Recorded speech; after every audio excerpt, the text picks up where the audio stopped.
Joachim, good to see you. Likewise, welcome back. Thank you. Good to be here. I know who you are, Satya, but probably the viewers don't know you. Would you be so kind? Yeah, first of all, thank you for having me, and it's great that you're doing this series, to educate people about our business. So, I'm Satya Anand. I'm the president of Europe, Middle East, and Africa for Marriott International. We're spread in almost 80 countries with 1,300 hotels, so quite a region to cover. 1,300 hotels in more than 80 countries. You probably can give us some insights about some trends. What MENA, Europe, Middle East, and Africa? I heard that this is a current region. What's going on there? What are the trends there? Well, just because of the size of the region, there's lots happening.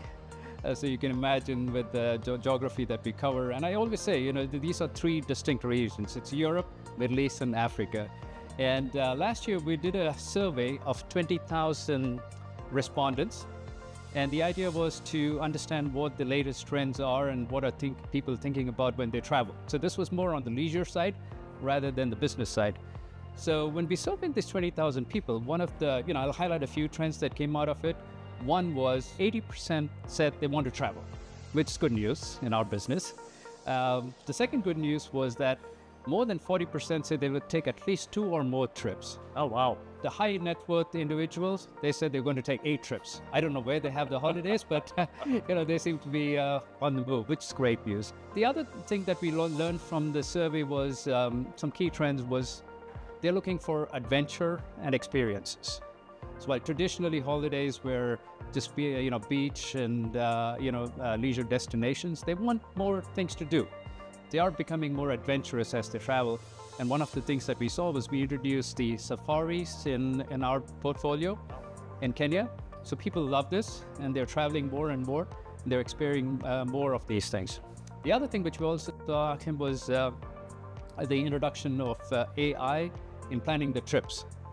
40% of the respondents said they're going to use AI to plan their holidays. So research mostly. And then they're putting the itineraries together. So that was an interesting thing. Probably one more trend which I'll highlight is the fact that people are looking to go with their families on holidays. Okay. So this generational travel is becoming more and important. They're going back to research where their forefathers came from. So they're taking their whole families together to spend time together. So that's an interesting development which we did not have a few years back. So that's a big change. Oh, wow. Lots of things to consider. It makes the traveling much more complex in the future with all the different generation having different travel needs. It sure does. Previously it was very targeted, and now today you have to be able to cater to somebody who's 80 years old and a child that is perhaps 5 years old. So how do you bridge all those things together, right? It starts with rooms, it starts with the experiences, the activities that you have to do. So those are things that are going to be important for the industry as we think forward. You mentioned AI in your survey, that they get very used to basically get knowledge about the destination and what they want to discover. What do you think is about, our school is all about human excellence in women exchanges. What do you think is the human element in a more and more technological driven world? Is this still important for you? Absolutely. Achim, I've always said, and I'll continue to say, our business is about people. So while AI will play a role and will play an increasing role, I see that as an enabler. So it'll make life easier for our guests, it'll make life easier for our associates in certain cases, but at the end of the day, it's going to be the experience that an associate provides, a human being provides to a guest, right?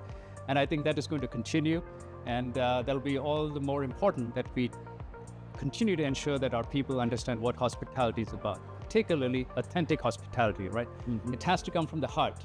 You want to take care of people, give them a bit of an insight into your life, to your culture.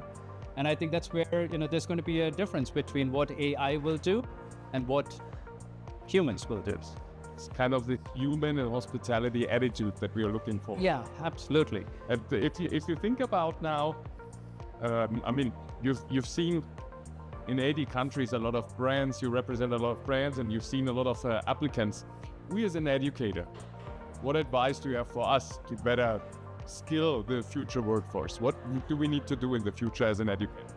Yeah, I think what is important is to be able to explain to the future students that there is a wide variety of roles out there. And in some cases, the roles that they will have in the future are not known today.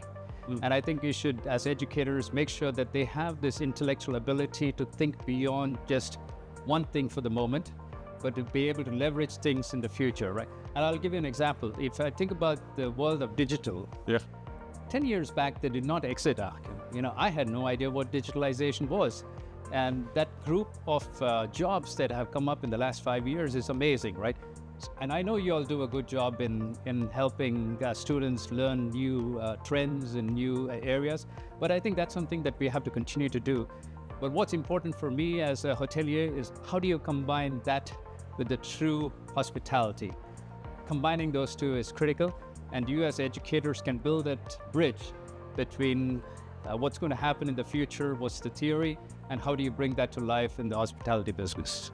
In general, we will try to do this with industry together. I think we're not alone, and it's always a pleasure to have you back on campus and also helping us to shape the new competences and skills in the hospitality industry. And personally, I know that you keep us on the toes. So thank you very much for doing this. Thanks very much for always coming back and sharing with our stakeholders, our community. It's always a pleasure to have you. No, Alkim, thank you so much. Our future relies on our youngsters who will be in the hospitality industry. So thank you for what you do. And I look forward to coming back every year and staying engaged with our students.